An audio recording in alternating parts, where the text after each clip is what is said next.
It's Natasha, former Burnout SLP turned private practice consultant and strategist. I have literally tried to start this live several times and been interrupted over and over again. So if it happens again, I am just going to record this and post this in a different way. But I want to continue on with the F.E.A.R Chronicles, which is false evidence appearing real. This one I ended up titling The Breakdown Before the Breakthrough. Last week I talked about the reframe. I wanted to throw that in the title and then I just said, forget it. I'm going to discuss it though here because last week I talked about all the things that led up to where I am today and the program that I've, created and how this all came to be. And I have to lay, the foundation, but then also go back and kind of see the hidden gems that were there. And, when you're in the thick of it, you don't see that. But, everything has led to this point. And, one of the last things I talked about was literally, it was like fire, barrier. We talked about, going through the pandemic and the delays, the overwhelm. I had multiple jobs, then I was unemployed, then I got my multiple jobs again, and then it just was absolute chaos, and I had a toddler at the time, and then ultimately a newborn. So now it's for the reframe. So I talk about this because there's so much, it's very beautiful when I go back and I really look at how everything has played out. So every hurdle was really a lesson. And going from practicalities to everything that's happened, with my inner journey as well. But so going to my practice itself. So I trialed a whole bunch of different EHR systems. I picked one that I thought was the most user-friendly that I liked, was like kind of all-inclusive type platform, but I didn't really know how to use it. So I had to learn. So I taught myself, which took time. I didn't know how to do insurance credentialing and had shopped around. And then I decided I had to just learn how to do it. So I did, and which also took quite a bit of time. I, at one point in my business, did end up hiring independent contractors, not the biller that quit, that's completely different, but in the scope of my mobile private practice. And I had hired and fired and hired again, which were all learnings for me, to figure out again what the actual right fit looked like. And so those were all big learnings for me. And then also creating templates and systems and processes for my practice and my mobile business. And ultimately they were not easy to do or to create and also very time consuming. But I really didn't have a choice because ultimately, yes, I had some independent contractors for service-based things. I was still a one-woman show when it came to everything on the back end and the admin of my practice. So I really had to create those to make things make sense and to wear all the hats and do all the things. So everything took way longer, pandemic or not, it didn't matter. Like these things were all time intensive in themselves. So there were definitely tears. There was a lot of frustration, but I did all the things, right? And all those experiences made me the person I am today, the consultant I am today, and the coach and mentor and strategist that I am today. So in the thick of it, I couldn't see more than 2 feet in front of me. And that's because I felt like I was operating in a constant state of lack. So it was lack of time, it was lack of energy, and lack of results, really lackluster results, right?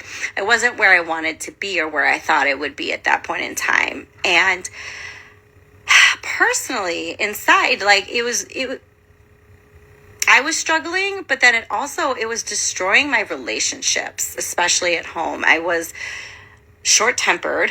I was very irritable. And completely drained. I had absolutely no energy. It didn't matter how much sleep I got. It didn't matter how well I ate. It didn't matter. I was completely drained. And it wasn't enough. And that's where I really hit, I don't want to say rock bottom, but where I hit my lowest point, where I was just done and enough was enough. And so I was done. I didn't want to stay stuck. I felt very stuck in the situation I was in, whether it was within my practice, within my life, where I was with 2 young children and working all these jobs. And, this isn't what I envisioned for myself. So I decided I wasn't going to be stuck. I decided that I wasn't going to let this burnout define me, because at this point in time, I was in full blown, very aware of I am in burnout and this is not great and I need something different because everything's burning around me and I don't see a way out. And the only way that I was going to figure out a better way was to do it. I was like, this is it. How I'm doing things is not working. And ultimately, as I progress on this journey, but I'll get to that next time, I wanted to do the same for others, because the whole journey itself became long, but a lot of lessons learned. So once I committed to that, finding that solution, it started to show up. Maybe not instantly, but as I began to do the work and really shift my perspective on how I was going to approach all the things, everything really started to show up where I could see things a lot more clearly. I had a lot of clarity, piece by piece. I rebuilt, if we talk specifically about my practice, I rebuilt it from the inside out, because the foundation was faulty from the start, and you don't know what you don't know. So I rebuilt it from the inside out. And now, fast forward to now, I help other private practice owners do the same without the years of pain and struggle, the procrastinating, and just all the added years of burnout and stress and energy and the toll that it took on my body, my family, and all the things. Like, that's time that essentially, I'll say lost in quotes. It's time. All the lessons, again, were very beautiful. So those needed to happen to get where I am today. But my mission is to help others so that they don't have to go through the years and years of hardship, struggle, tears, all of the things, with the detriment of their relationships. That's my mission. So that's what I get to do today. And that is what, brings me such joy. So as always, I like to end with some reflective questions, which ponder. So, because these are all things that I've mentioned along the last few episodes of, I've asked myself this or I've mentioned it. So have you ever felt like you were drowning in your own business? I use FIRE a lot. So either or, it could be like your whole life's on fire around you, or you're just like drowning. Again, it could be like the paperwork, the admin, the balancing, juggling of, motherhood or parenthood. And if you say you're doing your practice as a part-time gig, not a full-time gig, because sometimes we have to make those incremental steps before we even get there. So you're straddling 2 worlds, 3 worlds, you're doing all the things, wearing all the hats, and maybe you're a solo parent. And so that's like an added variable on top of everything. So it can get to be like you're drowning or everything's on fire, whichever resonates with you more. So, or it depends on the day, I should say. And then my next question is, what lessons did you only learn after hitting that breaking point? So again, a lot of these insights and downloads for me came well after the fact. But next time I'll talk about the actual journey out and the discoveries I made out of that burnout state, and really how I rebuilt my practice from the inside out, because all of that is truly important. Yes, the struggle is, but also the steps that I took and the lessons that I learned along that journey that got me here today. So we'll talk about that next time. And then the last question is, what would you change if you chose to stop pushing through and started building in a new way? So for me, that was many changes. I can't say just like one. I had to stop doing a lot of things and reinvent ways to do. And this is all across the board. So not even in my practice, but kind of how I approached life, and how I was showing up as a parent, and how I was showing up as a friend, and as a practice owner and a clinician, and even when I was still working in several different jobs as, a staff therapist, right? So there's all different ways that I changed how I was showing up. And it really had a lot to do with my perspective, but then also actionable things that I did differently, and how I set my days up and going forward, which I'll talk about in another episode.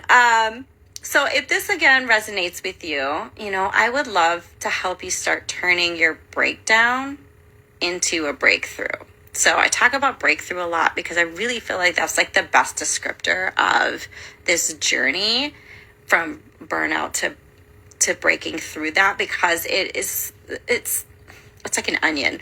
There's so many layers to it. It's just not a one change. It's not a one thing. It is so many different things that play into how we operate, that, again, when we get that tunnel vision, we have our blinders on, we don't necessarily see that. So you kind of have to take not one, but maybe a few steps back to see the big picture and how everything is interconnected.